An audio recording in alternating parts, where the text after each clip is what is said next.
हे thanks यार, मुझे मेरे पहले ही वीडियो पे 400 घंटे देने के लिए। अब भाई अपने भाई के चैनल को सब्सक्राइब भी कर लो ताकि जल्दी से जल्दी उसके 1000 सब्सक्राइबर भी पूरे हो जाएं और जल्दी से जल्दी उसका चैनल मोनेटाइज होकर उसकी अर्निंग भी स्टार्ट हो जाए। करोगे ना तो कर देना। ठीक है, चलो कहानी शुरू करते हैं।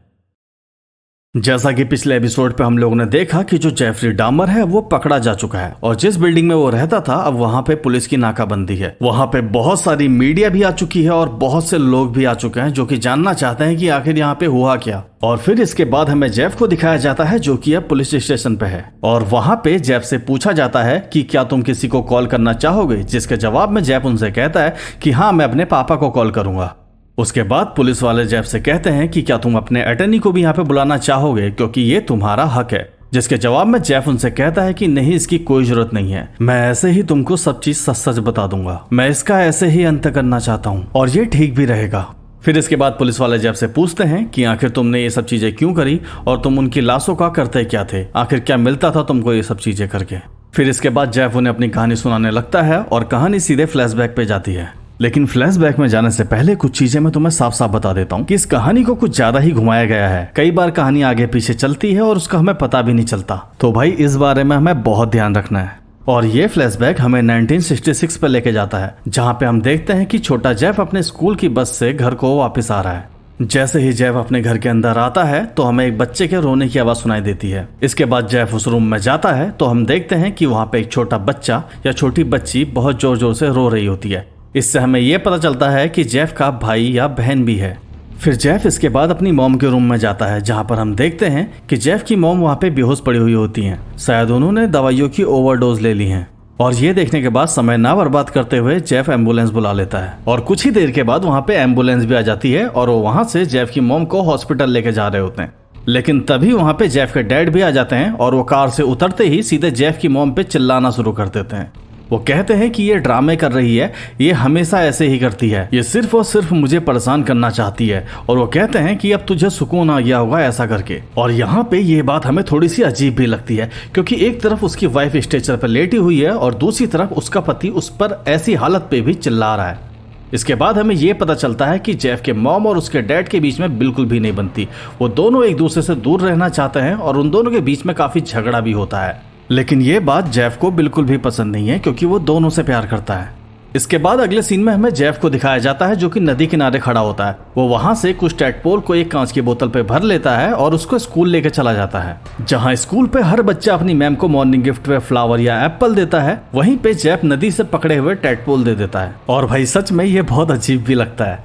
क्लास के खत्म हो जाने के बाद उसी क्लास का एक बच्चा अपनी मैम से वो टैडपोल वाली बोतल मांग लेता है और मैम भी उसको वो टैडपोल वाली बोतल दे देती है। लेकिन जब जेफ को इस बारे में पता चलता है तो जेफ बहुत गुस्सा होता है। वो उस बच्चे से वो बोतल वापस मांगता है लेकिन वो बच्चा उसको वो बोतल नहीं देता, जिसकी वजह से जेफ उस पर चिल्लाता भी है। लेकिन ये साला टैडपोल के चक्कर में इतना सनकी हो जाता है कि ये उस बच्चे के पीछे पीछे उसके घर भी चला जाता है और वहां से चुपचाप उस बोतल को वापस उठा के ले आता है। ये वापस से उसी नदी किनारे आता है। हमें लगता है कि जेफ यहाँ पे उन टैडपोल को नदी पे दोबारा वापस छोड़ देगा, लेकिन जेफ ऐसा नहीं करता। वो उस बोतल को खोलता है और उस पर मोटर ऑयल डालकर टैडपोल को मरने को छोड़ देता है। इसके बाद शाम को जब पूरी फैमिली साथ में खाना खा रही होती है तब जेफ की मॉम जेफ के पापा से कहती है कि मुझे कुछ मरे हुए जानवर की बदबू आ रही है, जिसके जवाब में जेफ के पापा कहते हैं कि ठीक है, मैं इसको चेक करूंगा कि आखिर क्या चीज है। अगली मॉर्निंग पे जेफ के पापा और जेफ उस मरे हुए जानवर को ढूंढ रहे होते हैं और उन्हें वो डेड बॉडी मिल जाती है। ज्यादातर ऐसी डेड बॉडी को देखकर जहां पर बच्चे डर जाते हैं, वहीं पर जेफ ऐसी डेड बॉडी को देखकर फुल एक्साइटेड हो जाता है। और ये सब चीजें देखकर जेफ के डैड सोचते हैं कि शायद उनके लड़के को साइंस में कुछ ज्यादा ही रुचि हो। अब उन्हें थोड़ी पता है कि कल के दिन ऐसा चलते उनका लड़का जिंदा इंसान फाड़ रहा होगा। जेफ के डैड जेफ को बताते हैं कि ये जो ब्रेन होता है ना, ये बहुत कमाल की चीज होती है, ये बहुत खूबसूरत होता है, ये कब कैसे काम करेगा किसी को कोई अंदाजा नहीं होता। अब जेफ और जेफ के डैड दोनों ही एक्सीडेंट से मरे हुए जानवरों की डेड बॉडी को ढूंढते और उनको पकड़कर अपने घर ले आते और अपने घर में लाने के बाद वो अपने गैराज में उस मरे हुए जानवर का पोस्टमार्टम करते, जहां पर जेफ के डैड जेफ को बहुत ही गहराई से मरे हुए जानवर के इंटरनल ऑर्गन के बारे में बताते। साला नॉर्मल तो यहाँ पे जेफ के डैड भी नहीं लग रहे हैं। लेकिन ये चीजें ज्यादा दिन नहीं छुपती हैं और जेफ की मॉम को भी इस बारे में पता चल जाता है। जेफ की मॉम जेफ के पापा पे बहुत ज्यादा चिल्लाती है। वो कहती है कि तुम एक बच्चे को ये सारी चीजें कैसे दे सकते हो। जवाब में जेफ के डैड कहते हैं कि जेफ ऑपरेशन के बाद बिल्कुल बदल चुका है, आखिर वो किसी चीज में तो दिलचस्पी ले रहा है, तो क्यों ना मैं उसको इन चीजों पर सपोर्ट करूं। जब जेफ के डैड ये सब चीजें कहते हैं ना, तब उनका मतलब ये बिल्कुल नहीं होता कि उनका लड़का कल के दिन ऐसे काम करेगा। उन्होंने ये सोचा होगा कि उनके लड़के को साइंस या इससे रिलेटेड किसी चीजों में इंटरेस्ट है। जेफ का ऐसा फ्यूचर तो उन्होंने बिल्कुल भी नहीं सोचा होगा।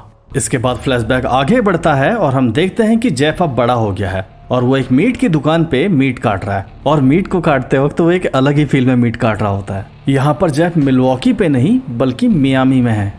इसके बाद जेफ को जेफ के डैड का फोन आता है। उसके डैड जेफ से पूछते हैं कि क्या तुम आर्मी को मिस करते हो, और इससे हमें ये पता चलता है कि जब जेफ बड़ा हो रहा होता है तब उसने आर्मी भी ज्वाइन की होती है। जेफ के डैड जेफ से पूछते हैं कि क्या तुम्हारी कोई गर्लफ्रेंड बनी। जवाब में जेफ मना कर देता है। इसके बाद जेफ फोन पे रोना शुरू कर देता है। वो अपने डैड से कहता है कि प्लीज डैड मुझे यहाँ वापस बुला लो, मेरे पास पैसे बिल्कुल नहीं है, मुझे यहाँ बिल्कुल भी अच्छा नहीं लगता और अब मैं घर आना चाहता हूँ। इसके बाद जेफ के डैड जेफ को वापस बुला लेते हैं और जेफ को उसकी दादी के घर छोड़ देते हैं। और वहां छोड़ने से पहले वो जेफ से कहते हैं कि ये दादी का घर है और यहाँ पे सिर्फ दादी के रूल चलेंगे। तुम्हें दादी की इज्जत करनी होगी और तुम इस घर पे दारू पीकर बिल्कुल नहीं आओगे। और तब हमें ये पता चलता है कि जो जेफ है उसको अब दारू की भी लत लग चुकी है। इसके बाद जेफ अपनी दादी के साथ रहता है और रोज उसको अपनी दादी को झेलना होता है। उसकी दादी उससे हमेशा एक गर्लफ्रेंड बनाने की बात कहती है और कहती है कि तुम्हारी लाइफ में एक लड़की का होना बहुत इंपॉर्टेंट है, लेकिन जेफ को ये बातें बिल्कुल पसंद नहीं आती। अब जेफरी यहाँ पर भी एक मीट शॉप पर ही काम करता है क्योंकि उसको मीट काटना बहुत पसंद है। और एक दिन ऐसे ही जेफ एक शॉपिंग मॉल जाता है और वहां से खुद के लिए कपड़े खरीदता है। और तभी वहां पे जेफ की किसी चीज पर नजर पड़ती है। जेफ वहां से चुपचाप एक चेंजिंग रूम में चला जाता है और वहां पर खुद को बंद कर देता है। इसके बाद जब रात को मॉल बंद हो जाता है तो जेफ वहां से निकलता है और उसी चीज के पास जाता है जिसकी वजह से वो वहां पे छुप गया था। और वो चीज और कुछ नहीं, सिर्फ एक डमी होती है, यानी एक पुतला। जेफ को वो पुतला पसंद आ गया होता है और जेफ उसको अपने घर ले जाना चाहता है। जेफ उसको डिसेंबल करता है और एक बैग में उसको भरकर अपने घर ले आता है। जेफ उस पुतले को अपने रूम में लेके आता है और अपने कपड़े खोलकर उस पुतले के साथ रोमांस करना शुरू कर देता है। इसके बाद मॉर्निंग होती है और जेफ अपनी जॉब के लिए जा रहा होता है, लेकिन तभी उसको उसकी दादी मिलती है। तो वो दादी से कहता है कि दादी आप प्लीज मेरे रूम पे सफाई करने मत जाना, मैं अपने रूम की सफाई खुद ही कर लूंगा। लेकिन जेफ के जाते ही उसकी दादी उसके रूम में घुस जाती है और जब वो रूम में जाती हैं तो उनकी फटके चार हो जाती है क्योंकि वहां बिस्तर पे कोई लेटा हुआ होता है। वो जैसे ही उसकी चादर हटाती हैं वो डर जाती हैं। इसके बाद हम सीधे फ्लैशबैक से करंट ईयर पे जाते हैं, यानी 1991 पे। लेकिन ये स्टोरी उसकी करंट स्टोरी से पहले की है क्योंकि अभी तो जेफ अरेस्ट हो गया है, तो ये कहानी उससे पहले की है। यहाँ पे हम लोग एक डेड बॉडी को देखते हैं जो कि उसके रूम पे पड़ी हुई है। इसके बाद हमें जेफ को दिखाते हैं जो कि रात को एक लिकर शॉप की तरफ को जा रहा होता है। उस शॉप के बाहर कुछ लड़के भी खड़े हैं जिनकी एज कम होने की वजह से उनको दारू नहीं मिल रही है। जेफ उन्हें देखकर उनसे कहता है कि लगता है तुम्हारी नकली आईडी काम नहीं आई। यहाँ पे जेफ उनमें से किसी को पटाना चाहता है। जेफ उनमें से एक लड़के से पूछता है कि तुम कौन सी ड्रिंक लेना चाहोगे, जिसके जवाब में वो लड़का उसको जवाब देता है। वो कहता है कि मुझे मून्स फार्म चलेगी। जेफ अंदर जाता है और वहाँ से ड्रिंक लेके आता है, लेकिन जेफ बाहर आकर उस लड़के को वो दारू की बोतल नहीं देता। वो उससे कहता है कि अगर तुझे दारू पीनी है तो तुझे मेरे साथ मेरे घर आना होगा क्योंकि मैं चाहता हूँ कि हम घर पे जाके एंजॉय करें। और फिर जेफ उसको पैसों का भी लालच देता है। फिर वो लड़का उसकी बातों में आ जाता है और उसके साथ पीछे पीछे उसके घर चला जाता है। ये कहानी 1991 पे चल रही है, तो ये वही अपार्टमेंट है जहाँ पे जेफ रेंट पे रह रहा होता है।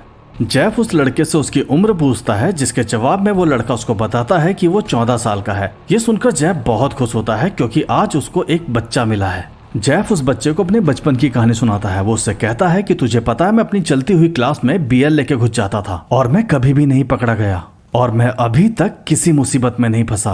ये सुनकर वो लड़का उससे कहता है कि क्या सच में तुम मुझे नहीं जानते कि मैं कौन हूँ। जेफ उससे कहता है नहीं, मैं तुम्हें नहीं जानता। तो बच्चा उसको बताता है कि मैं सोमसेक का भाई हूँ। जेफ उससे कहता है कि नहीं, मैं किसी सोमसेक को नहीं जानता। तब वो बच्चा उससे कहता है कि तुम सोमसेक को जानते हो, तुम उसी की वजह से अरेस्ट भी हुए थे, तुमने उसकी फोटो ली थी और तुमने उसके साथ और भी कुछ किया था। ये सुनकर जेफ चौंक जाता है और वो गुस्से में कहता है कि अगर मैं इतना ही बुरा हूं तो तुम मेरे साथ आए ही क्यों। तब वो लड़का उसको बताता है कि मुझे पैसों की जरूरत है इसलिए मैं यहाँ पे आया हूँ। जैफ उससे कहता है कि हाँ, ऐसे ही तुम्हारे भाई ने मुझसे पैसे लिए और मुझे लोगों की नजरों में बुरा भी बनाया। जैफ उससे कहता है कि मैंने तुम्हारे लिए दारू भी खरीदी और अब मैं तुम्हें पैसे भी दे रहा हूँ, मुझे बस बदले में तुमसे फोटो ही तो चाहिए। तो वो लड़का उसकी बात को मान जाता है और कहता है कि ठीक है, मैं तैयार हूँ। इसके बाद जैफ उस लड़के को दारू में पाउडर मिला के देता है और वो लड़का उसको पीने के बाद बेहोश हो जाता है। उस लड़के की आंखों के सामने अंधेरा छा जाता है। जब वहां आंखें खोलता है तो उसको दिखता है जैफ का धुंधला चेहरा। वो अपनी इस अनकॉन्शियस हालत पे देखता है कि जैफ उसकी फोटो ले रहा है। इसके बाद उस लड़की की आंखें थोड़ी देर के लिए खुलती हैं और वहां पे जैफ उससे कहता है कि मुझे यकीन था कि तुम इतनी जल्दी नहीं मरोगे, अब मैं तुम्हारे साथ और भी कुछ कर सकता हूँ। और ये सुनकर वो लड़का आधी बेहोशी की हालत पर वहां से भागने की कोशिश करता है, लेकिन जैफ उसे पकड़कर दोबारा बिस्तर पर लेटा देता है। और तब हमें वहां पे देखने को मिलता है कि उसके साथ साथ वहां पे एक और डेड बॉडी है और ये डेड बॉडी वही है जिसको हमें सुबह दिखाया गया था। इसके बाद जब उस लड़के की आंख दोबारा खुलती है तो वहां रूम पे कोई नहीं होता। वो लड़का वहां से आधा नंगा ऐसे ही भागता है। उस बच्चे को वहां से भागते हुए वहां अपार्टमेंट के और भी लोग देख लेते हैं, जिनमें से वो बगल वाली आंटी भी होती है, और वो लोग वहां पर पुलिस को बुला लेते हैं। और तब हमें यह पता चलता है कि उस लड़के को मारने से पहले जेफ की बियर खत्म हो गई थी और जेफ वहां से बियर लेने चला गया था। जब जेफ वहां पर पहुंचता है तो वो देखता है कि वहां पे पुलिस वाले और अपार्टमेंट के लोग भी खड़े हैं। इसके बाद पुलिस वाले जेफ से सवाल करते हैं। वो कहते हैं कि ये लड़का कौन है और आखिर इसको चोट कैसे लगी, जिसके जवाब में जेफ उन्हें बताता है कि हम दोनों बॉयफ्रेंड हैं। जेफ उन्हें यह भी बताता है कि इसको पीने की ज्यादा लत लग गई है और कभी कभी ये ड्रग्स भी ले लेता है और आज इसने ज्यादा नशे की हालत पे मुझको मारा भी और इसको भी चोट लग गई। और पुलिस वाले जेफ की बात को मान भी जाते हैं, लेकिन अपार्टमेंट वाले इस बात को नहीं मानते, जिसकी वजह से पुलिस वाले जेफ के रूम में जाते हैं और वहाँ तलाशी लेते हैं। वो उसके रूम में जाते हैं और उनको वहाँ पे कुछ भी नहीं मिलता और जेफ उनको उसके फोटो भी दिखा देता है जो कि उसने उसकी खींची हुई होती है। पुलिस वाले जेफ की बात को मान लेते हैं और उस लड़के को जेफ के रूम में छोड़कर चले जाते हैं। और यहाँ पर हमें ये देखने को मिलता है कि जो ये पुलिस वाले होते हैं ये अपनी ड्यूटी बिल्कुल भी अच्छे से नहीं करते और ये लोग काफी भेदभाव भी करते हैं, क्योंकि वो लड़का एक एशियन लड़का होता है। वो उस बेचारे लड़के को एक बार छूते तक नहीं है। वो लड़का जो कि पूरे अपार्टमेंट के लोगों को एक छोटा बच्चा लग रहा था, पुलिस वाले उसको उस दरिंदे के पास छोड़ देते हैं ये कहकर कि वो उसका बॉयफ्रेंड है। हम उन्हें ये भी कहते हुए सुनते हैं कि वो एक एशियन लड़के के रूम पे गए, जिसकी वजह से अब उनको नहाना भी पड़ेगा। और इसके बाद हमें उस दरिंदे जेफ को दिखाया जाता है जो कि कटर उठाकर उस बच्चे की तरफ को बढ़ रहा होता है। और यहीं पर मशीन की आवाज के साथ स्क्रीन ब्लैकआउट हो जाती है और हमारा दूसरा पार्ट यहीं पे खत्म हो जाता है। एंड में हमें एक कॉल रिकॉर्डिंग भी सुनाई जाती है जहां पे वही अपार्टमेंट वाली लेडी पुलिस वालों को फोन करके पूछती है कि क्या हुआ उस बच्चे का, उसके बारे में कुछ इन्फॉर्मेशन मिली, लेकिन पुलिस वाले उसकी बात को ऐसे ही टाल देते हैं।